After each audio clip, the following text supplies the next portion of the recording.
First and foremost, I want to give all praise, honor, and glory to Yahweh, Bahashem, Yahweh Shai, Bahashem, Rakakwadash, and double honors to the other bishops and apostles of Great Millstone who taught me this truth. So today's lesson, as you can see on the title, I wanted to go into how don't get caught lacking, right? Don't get caught lacking when the Lord returns, when Yahweh Bahashem, Yahweh Shai returns with the chariots and destroys this place, okay? Because right now, what I've noticed is there's a lot of Israelites that know about the truth, but they're being very lackadaisical, right? They're being slothful, lukewarm. And we know what the scriptures talk about what he will do to you if you are lukewarm. He's going to spit you out of his mouth, right? He's going to completely abandon you and turn you into a reprobate, right? Take away the truth from you. And scriptures also go into how once you go back into the world, seven stronger demons are going to jump onto you than when you were in the world in the first place. Okay? But that's the spirit that right now there's Israelites in, right? Being very slothful and not taking this thing serious, right? Not being a diligent reader, not trying to learn new things, right? They're being stagnant. But the thing about this is the scriptures refer to the truth as living waters, right?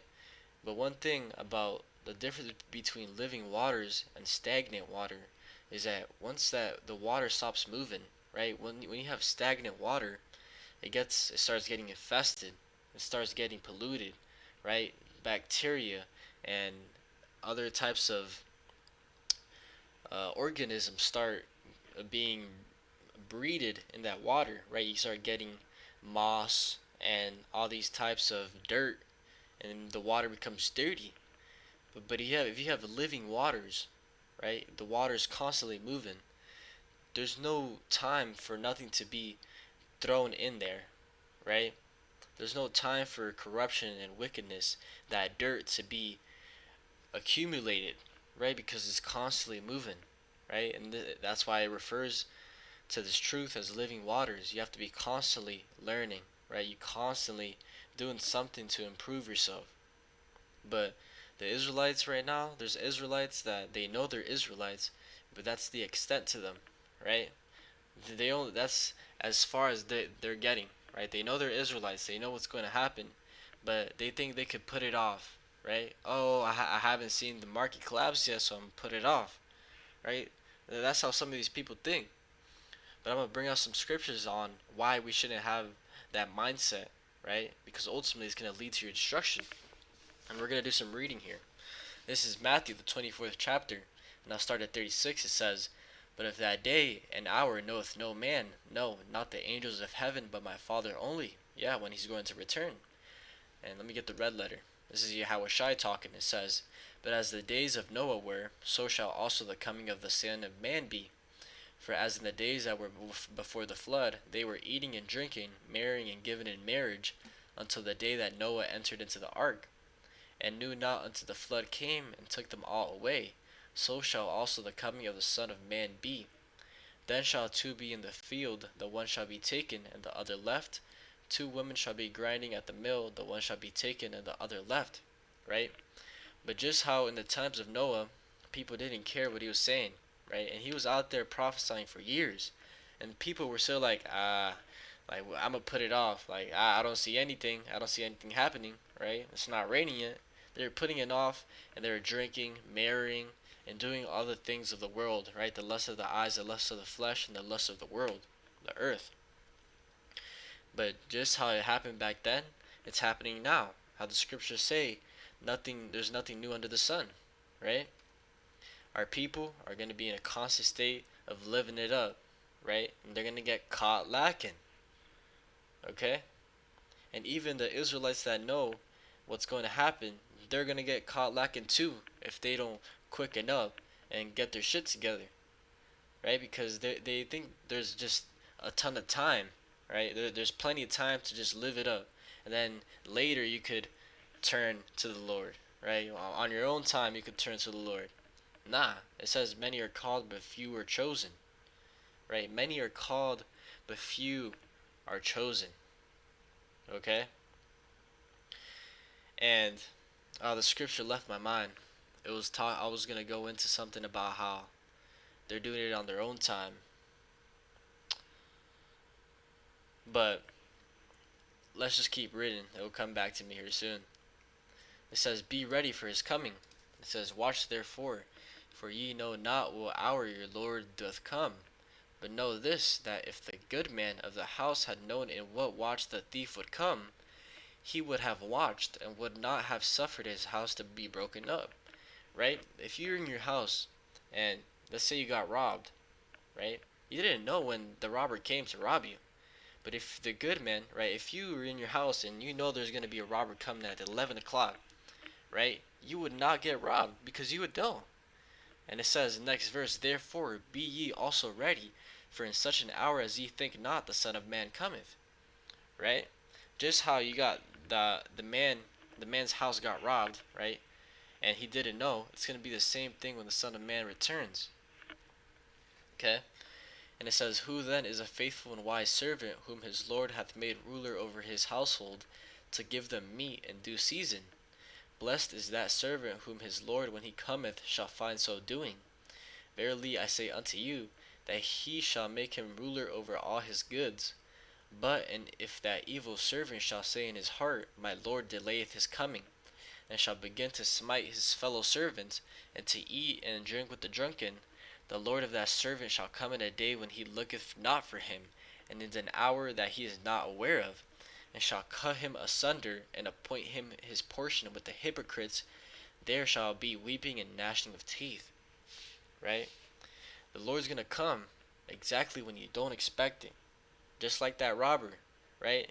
Because one thing about the Lord is he knows your thoughts. He knows every single fear you have. He knows everything, right? So he's going to come at such a perfect moment, right? Where these people are going to be astonished, right? They're going to get caught lacking.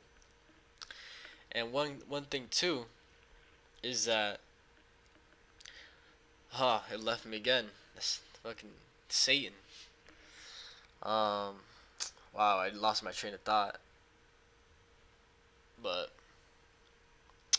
let me just keep getting scriptures, see if anything of that comes back. But this is Mark 13 and 32. It says, "But of that day and that hour knoweth no man, no, not the angels which are in heaven, neither the Son, but the Father." Right? No one knows when he's going to return. It says, "Take ye heed, watch and pray, for ye know not when the time is. For the Son of Man is as a man taking a far journey, who left his house, and gave authority to his servants, and to every man his work, and commanded the porter to watch." Right? He set up the prophets and the elect to blow the trumpet in this Mount Zion. Right? Be a watchman over the house of Israel. Right? Constantly blow that trumpet. Right? Saying that Babylon's gonna fall, right? This whole system's gonna collapse, right? It says, "Watch ye therefore, for ye know not when the master of the house cometh, at even, or at midnight, or at the cock crowing, or in the morning, lest coming suddenly he find you sleeping. And what I say unto you, I say unto all, watch." Right? Watch. You gotta constantly be looking on the news, be looking at what's going on, because how it says, "Lest coming suddenly he find you sleeping." Right? And scriptures go into how now is a let me get that blue letter. Rise out of sleep. No. Now is high time. Romans 13:11.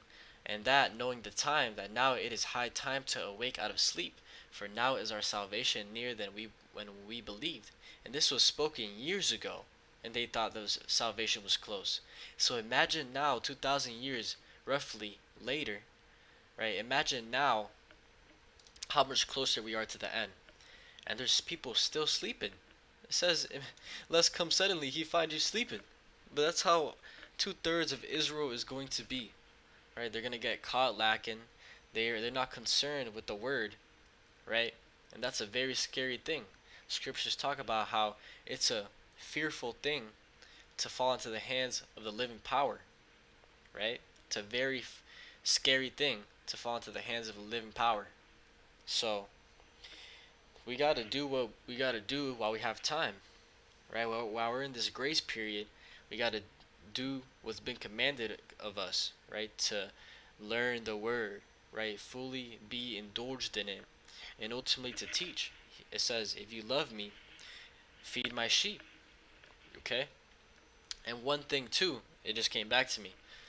Uh, when these people, they are in the world, but they know the truth, right? They realize we're the Israelites, right? And they're saying, "Oh, I have more time to be out here doing some bullshit." What does Scripture say about that? Let's get that real quick.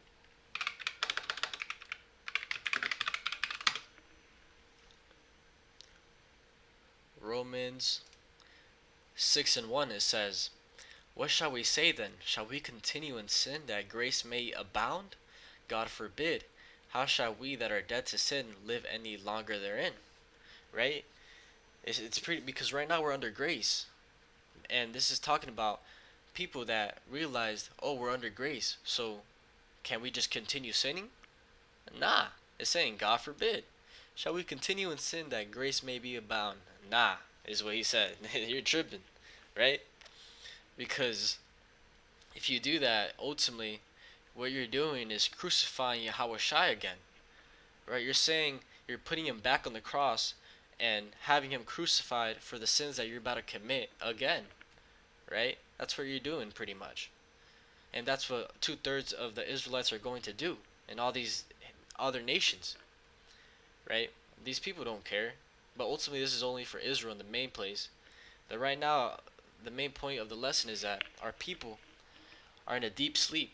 And even those that have awoken out of that sleep are still drowsy, right? They still haven't came to the full conclusion, the full understanding. They haven't been fully persuaded in their own hearts, right? They're still worried about the affairs of this life. But man, we need to wake up, right? Now's a high time to wake out of sleep. Okay. The next scripture I got is First Thessalonians 5:1, and it says, "But of the times and the seasons, brethren, ye have no need that I write unto you, for yourselves know perfectly that the day of the Lord Yahweh so cometh as a thief in the night." Right? And you don't know when a thief in the night is coming. That's the point. He's gonna come when you least expect it. Right? When you chilling at your house playing PS4, you gonna look outside. He's coming. He's here. Imagine that. Right? When you least expect it, he's gonna come and destroy you. Okay? It says, "For when they shall say peace and safety, then sudden destruction cometh upon them, as travail upon a woman with child, and they shall not escape." Right? When they say peace and safety, then shall sudden destruction come. Okay? And we're seeing that right now with the COVID, right? They said that COVID is ended, right? There's no more emergency COVID, blah, blah, blah. Peace and safety, pretty much, right? But just wait. Let's see what's going to kick off in these coming months, right? We got in July the Fed now. We got here in June 1st the debt ceiling.